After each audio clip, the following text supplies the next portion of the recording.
Gold. In Fallout 76, it's the one currency that decides whether you crawl through the wasteland or walk through it like a legend. Most players know that you can trade gold bullion for some of the game's most powerful blueprints, the kind that completely change how you play. But here's the thing, not all gold plans are created equal. Some are flashy but forgettable. Others quietly turn your entire account into an endgame powerhouse. So today, we're going deep into the 10 gold plans that are genuinely worth your grind. The ones that pay you back in performance, quality of life, and sheer fun. We'll cover everything. Armor, weapons, allies, even a few camp upgrades that can boost your XP and save you hours of farming. If you've been wondering what's really worth your bullion, buckle in. Let's break down the smartest gold investments in Fallout 76. How to farm gold bullion efficiently. Before the list, let's clear one thing up. How to get enough gold to afford it all. Everything revolves around Treasury Notes, and those come from three main sources: public events, expeditions, and raids. Public events are the most relaxed way. Every 20 minutes, one goes live somewhere in Appalachia. Jump into them, complete the objectives, and you'll get a couple of Treasury Notes. Stack that across several hours and it adds up. But if you want speed, raids are where it's at. The first stage of a raid can take less than a minute and gives 10 Treasury Notes per run. Do that on repeat for an hour, and you'll be sitting on more gold potential than most players earn in a week. Expeditions sit in the middle, not as fast, but infinite and guaranteed.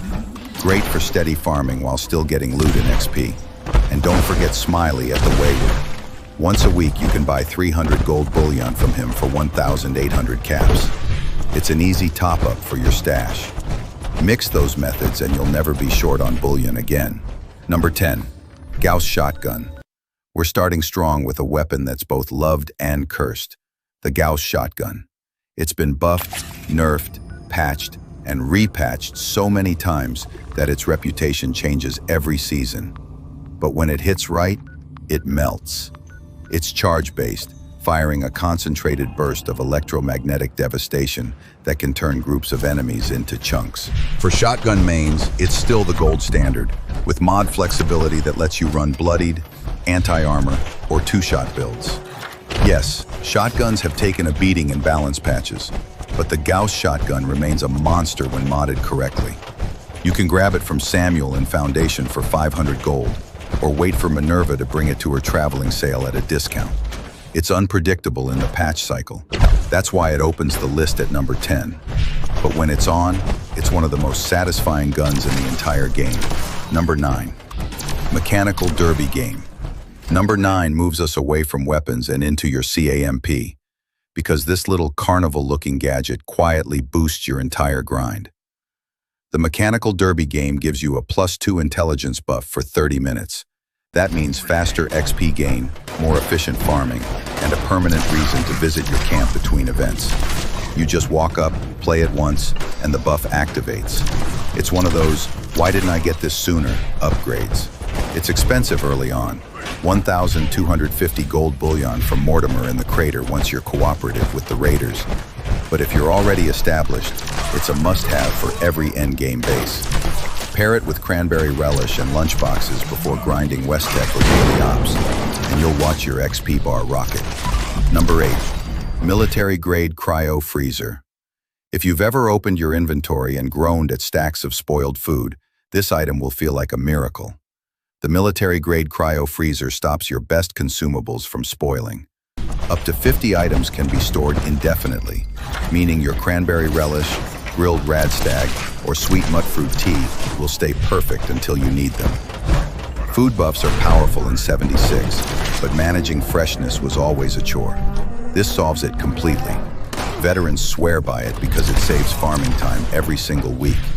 You can buy it from Mortimer for 1,250 gold bullion with a cautious raider reputation. It used to be hidden behind a Fallout first paywall, but now everyone can have it. And honestly, everyone should.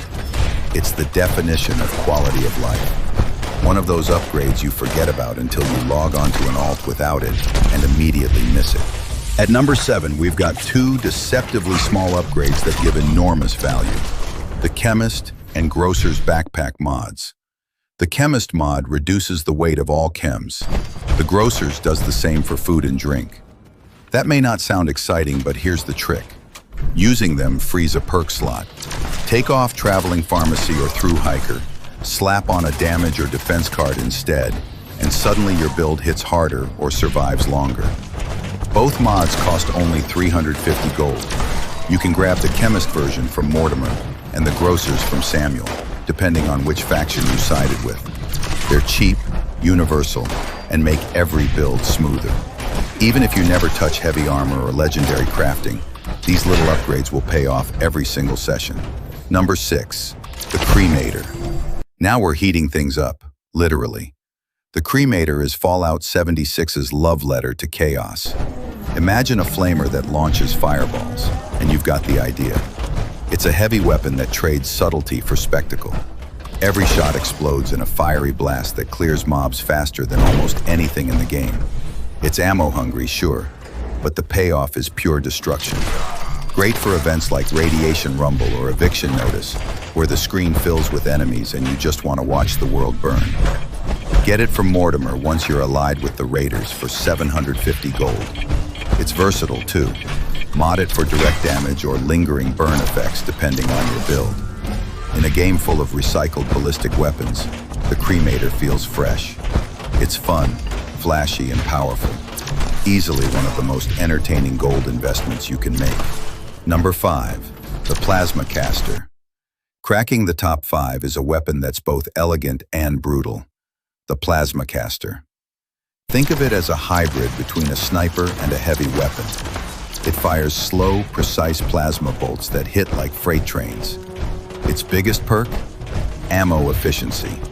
One shot, one kill. That's how the Plasma Caster works when tuned correctly.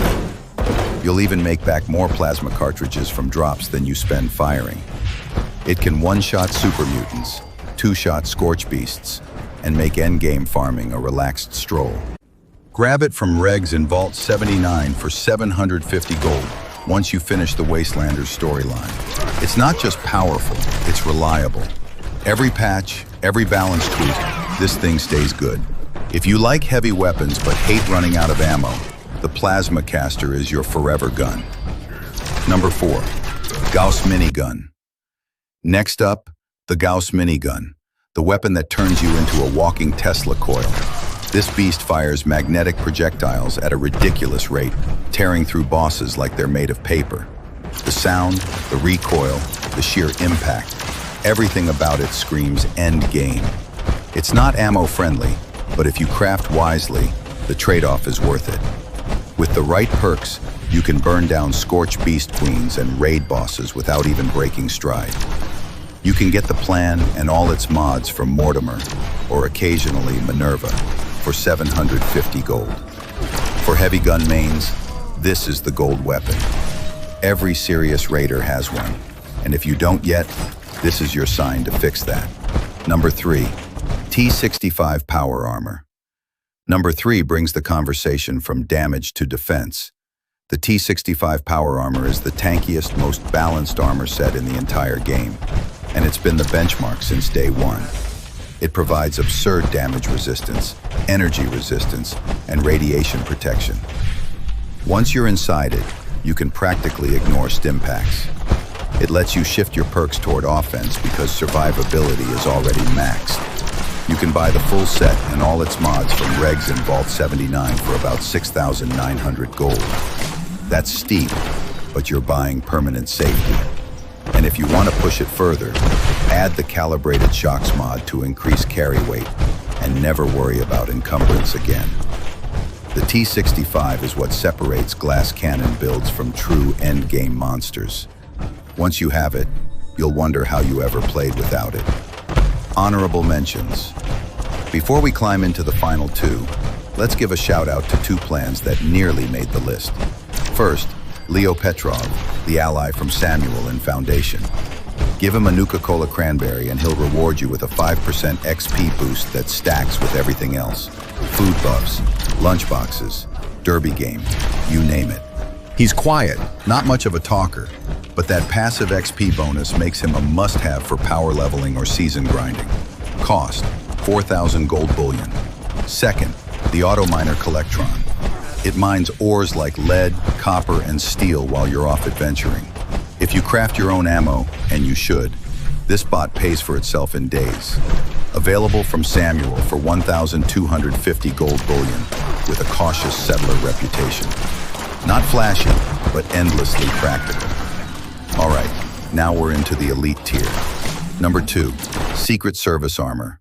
For non-power armor users, this is the pinnacle, Secret Service Armor. It's versatile, customizable, and incredibly resilient. Whether you play stealth, melee, commando, or heavy gunner, this set adapts to you. It has balanced resistances and high legendary potential, making it perfect for rolling bloodied, unyielding, or vanguard effects. Once you own it, you're basically done chasing armor. It's that good. You can purchase it from Regs in Vault 79 for 4,250 gold, or wait for Minerva to rotate it in.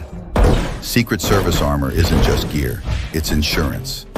It's what you wear when you want to take on anything Appalachia throws at you. From soloing events to running the hardest raids. It's still the best armor in Fallout 76 for anyone who prefers agility over clunky frames. Number 1, the endgame combo, Secret Service Armor plus Cremator. At number 1, it's not a single plan, it's a synergy. The Secret Service Armor paired with the Cremator creates a setup so strong it defines the current meta. The armor keeps you alive through anything. The weapon clears everything in your path. Together, they make soloing endgame content feel effortless. Raid bosses, scorch beasts, mutated events, none of it matters when you're a walking furnace in elite gear. This combination doesn't just save gold, it multiplies it. Every run becomes faster, every event more efficient, every grind shorter. If you're only going to invest in 2 gold plans, make them these. They'll carry you for the rest of your Fallout 76 career. And that wraps up the 10 gold plans that actually matter in Fallout 76. Let's recap quickly for those building a shopping list. Number 10, Gauss Shotgun for burst power. Number 9, Mechanical Derby Game for free XP. Number 8, Cryo Freezer to preserve your best buffs. Number 7, Chemist/Grocer's backpack mods for extra perk freedom. Number 6, Cremator for fiery destruction. Number 5, Plasma Caster for precision and ammo efficiency. Number 4, Gauss Minigun for raid dominance. Number 3, T65 Power Armor for unmatched defense. Number 2, Secret Service Armor for ultimate adaptability. Number 1, and the Cremator plus Secret Service combo, the true endgame setup. Sprinkle in Leo Petrov and the Auto Miner Collectron as honorable side investments, and you'll have everything a top-tier vault dweller needs. If you're still saving up, focus your gold wisely. Start with the gear that changes your daily gameplay. Armor and core weapons first, comfort items later. By the time you finish this list, your entire build will feel like it jumped an entire gear tier. So, grab those Treasury Notes, visit Smiley, and start stacking that bullion. Because in Fallout 76, gold isn't just currency, it's power.